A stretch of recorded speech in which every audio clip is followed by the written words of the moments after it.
Assalamualaikum. Hai apa semua. So ni kita dah kembali ke season 2. Apa ingat tak pasal ramai sangat tanya, "Oi, Combi bila lagi nak cerita pasal hak sambung polong tu, hak lepas polong tu?"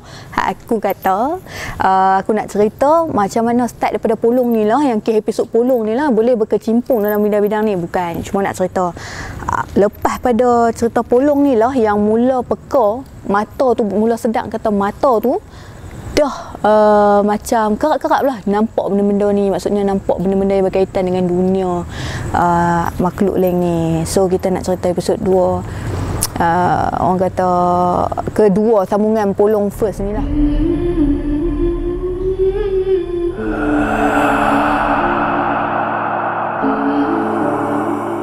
Cerita macam mana, okey, after daripada lepas pada duk nampak kes polong yang orang berubat kat dari Syifa tu, so bila rujuk, siapa yang tak tengok lagi, boleh rujuk hak nombor 1 mah.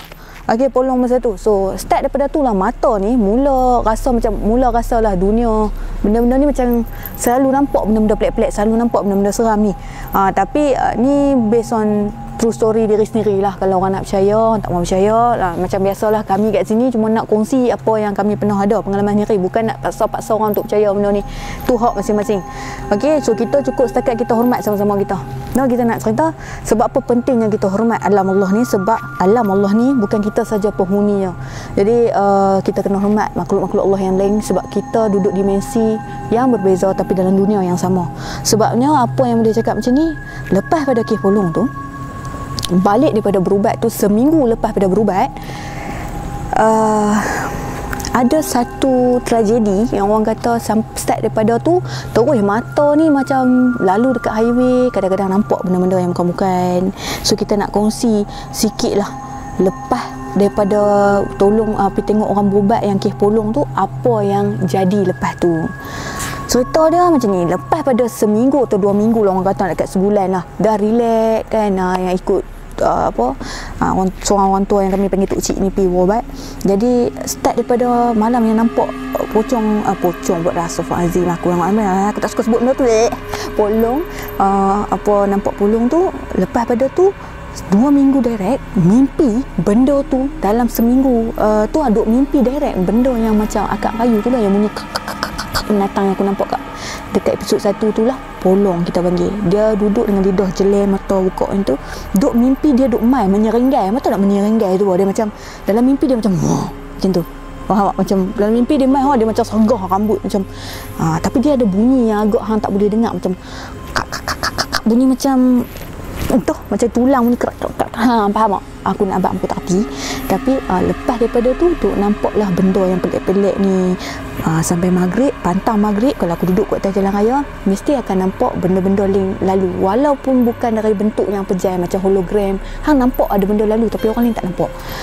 Selalunya kami akan nampak kalau lalu highway tengah malam ataupun start daripada maghrib, akan nampak ni. Kita nak ceritalah, orang kata ni kira sinambungan polong ni, selepas pada sambung polong ni kita nak cerita yang ni yang happen dekat BKE. Orang kata BKE Tunku Bainun Kubang Semang, kira jalan yang siapa daripada Lunas nak ke Suruhanjaya, mereka tahu lah jalan ni. Anak-anak hantu penanti, anak-anak hantu Kulim Kedah, mereka tahu lah. Jadi nak cerita pasal BKE ni, dia ada satu tempat yang kami panggil, dia berkait lah dengan polong ni. Sebab lepas pada tu kami start nampak benda yang pelik-pelik bila lalu. Sebab dulu nak pergi lepak kau duduk campur dengan budak seberang, budak-budak Suruhanjaya, budak-budak pulau kan. Jadi kita duduk kuling dengan tok kita yang ni. Kok mana pun hang akan naik motor kan, jenis ni anak hantu ni dari 12 tengah malam bangun terjaga tidur, hang rasa nak pergi lepak bagan, nak pergi lepak bagan. Jadi hang akan lalu highway BKE yang gelap nak mampus ni. So nak cerita dekat hampa yang kita nak cerita ni, lepas seminggu, sambung lepas seminggu 2 minggu duk mimpi benda tu, hang rasa benda tu macam mengganggu sampai tak boleh tidur. Hang duk nampak dia main menyeranggai, dia duk main kat hang dengan lidah terjelai, bunyi yang jenis macam tu, jenis kerak-kerak. Start tu ada pi lah, lepas 2 minggu duk mimpi tu, pi dekat satu ustaz ni dekat Kulim juga. tanya dia, saya ada masalah sekian, apa masalah saya ni? Jadi ustaz ni ada bagi pandangan, katanya dua beza ni, orang kata ambil ilmu semalah nah, dua beza antara orang yang buka hijab dengan orang yang memang Allah bagi kelebihan tu.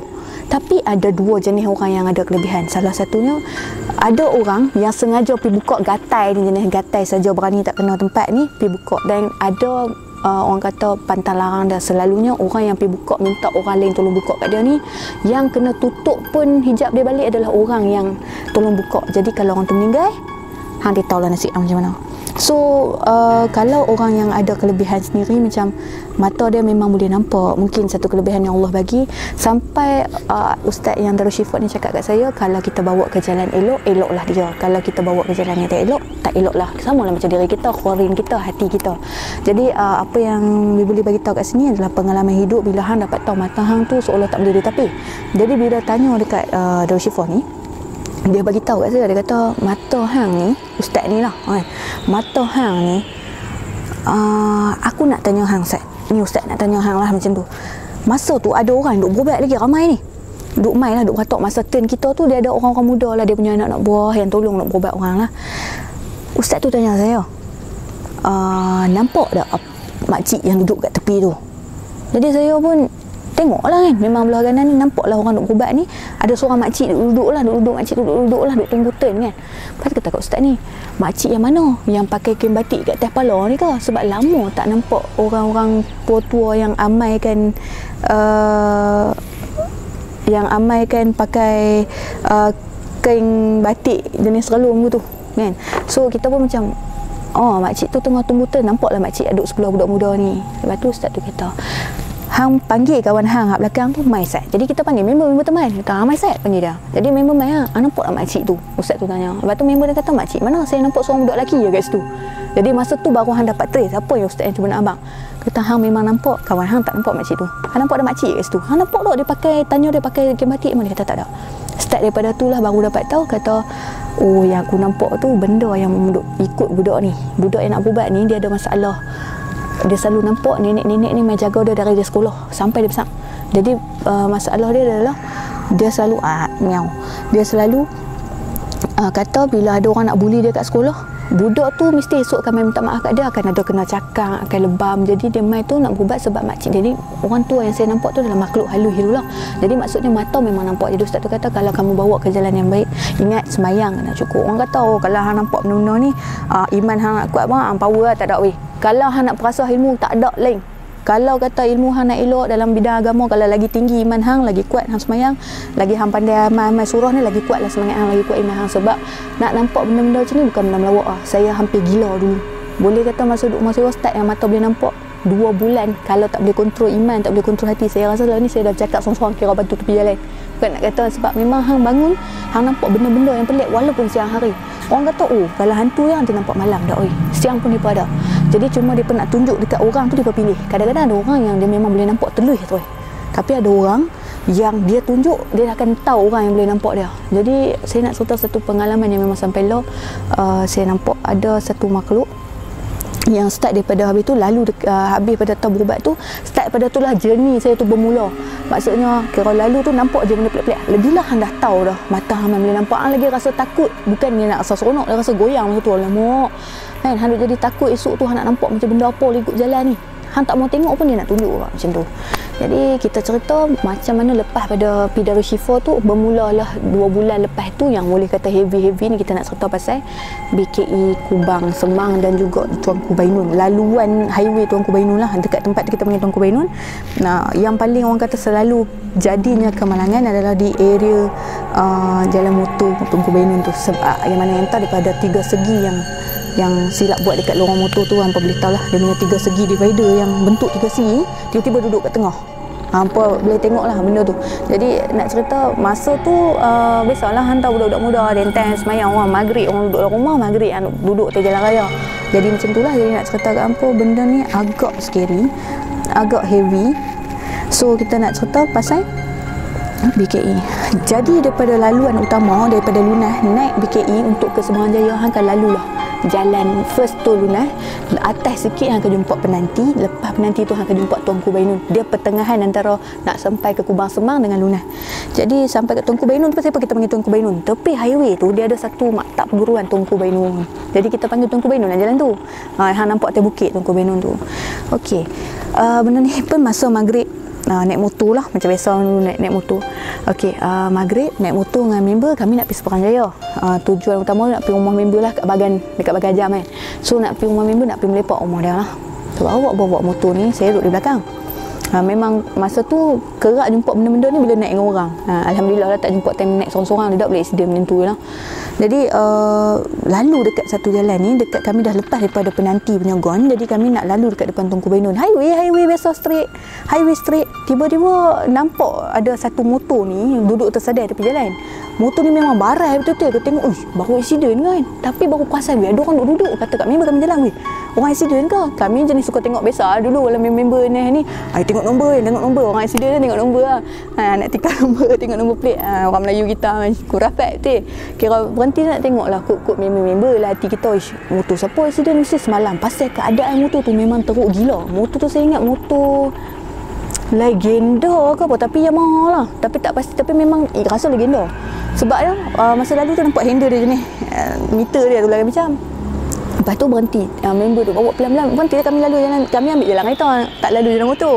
Jadi motor ni tersedai dekat belah luar divider ni. Lepas tu dah makin dekat pun perasan, ada orang duduk lah. Kita tepuk member, ada orang duduk ni. Dia kan bawa motor kan, dia pun kata, hang biar betul ada orang duduk, hang tengok betul. Kira ni motor belah jalan, jadi ni divider, tu belah lorong motor. Jadi orang ni tengah duduk macam baru accident, dia letih kaki lonjok kan. Dia duduk sandak kat divider.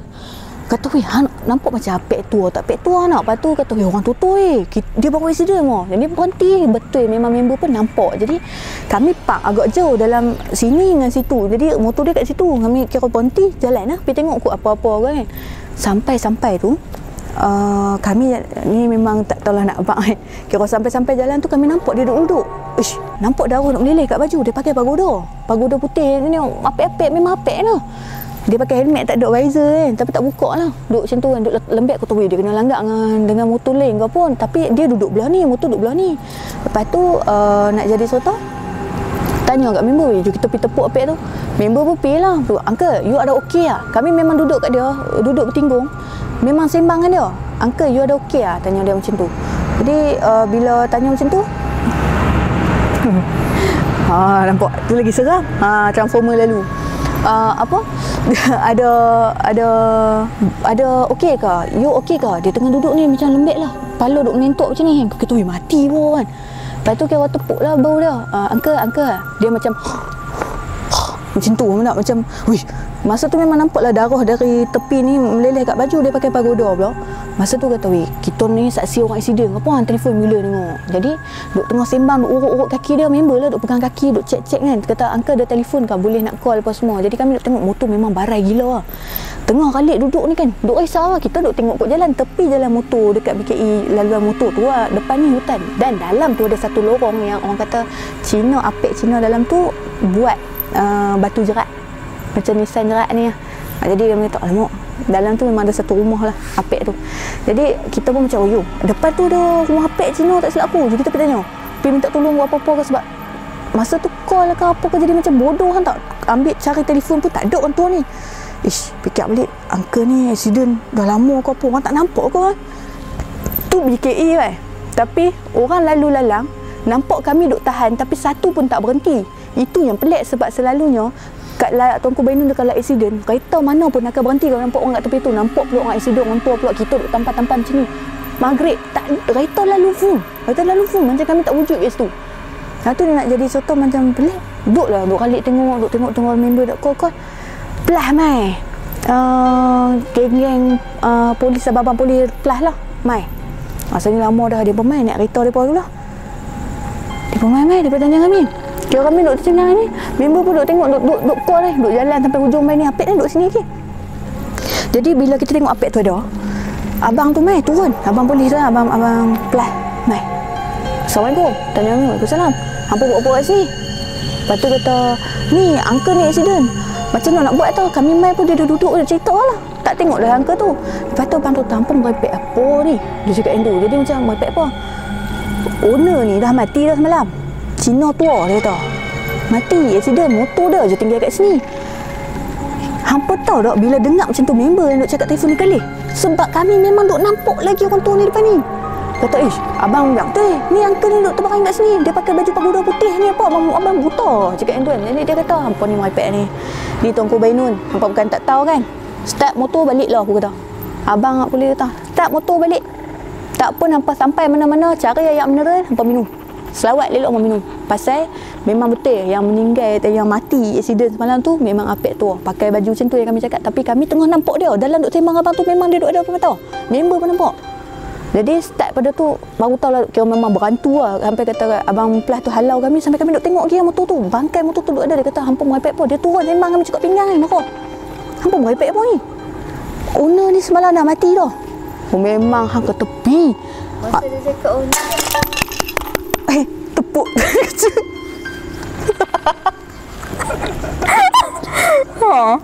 Kan. So owner apa yang terbesar teknikal, jangan risau, benda-benda apa happen just abaikan. So sebab kita memang spontan ya, team Warehouse Production memang spontan macam ni. Apa-apa yang menyerikan akan berlaku bila saya bercerita, itu perkara biasa.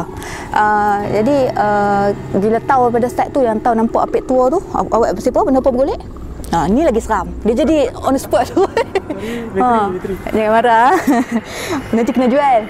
Okey, lepas tu yang boleh tahu kata macam tu, kami terus belah sampai tu esok tu terus terbodoh lah dengan member ni sampai pukul 8 lebih kami kita duduk dalam kereta tadi. Memang kita nampak apa yang kita nampak, memang nampak apek tua tu. Start pada tu baru tahu kata yang kita nampak tu kan main-main lah. Jadi yang bestnya bukan saya seorang je dapat travel kata tahu benda ni saya boleh nampak. Member tu baru dapat trace mata dia pun boleh nampak. Tu nak cerita apa. Tapi Kubang Semang dengan Kubang Semang, laluan BKE Kubang Semang, Tunku Bainun, itu memang haunted lah. Alah, highway mana yang tak makan darah. Orang kata minded kita ni kalau nampak situ, saya memang selalu kerak-kerak nampak lah. Cuma nak cerita kesinambungan macam mana boleh nampak start pada Polong ni lah. Saya jumpa lah benda-benda pelik dekat highway ni, sampai arwah member sendiri accident dekat situ. Seminggu dah meninggal, saya jadi lupa. Sampai tu jumpa dia duk cari barang. Hai semua, jangan lupa like, share dan subscribe page Facebook Warehouse Production, YouTube channel Warehouse Production dan juga YouTube channel Combi Lisa. Jangan lupa. Jangan lupa, okey?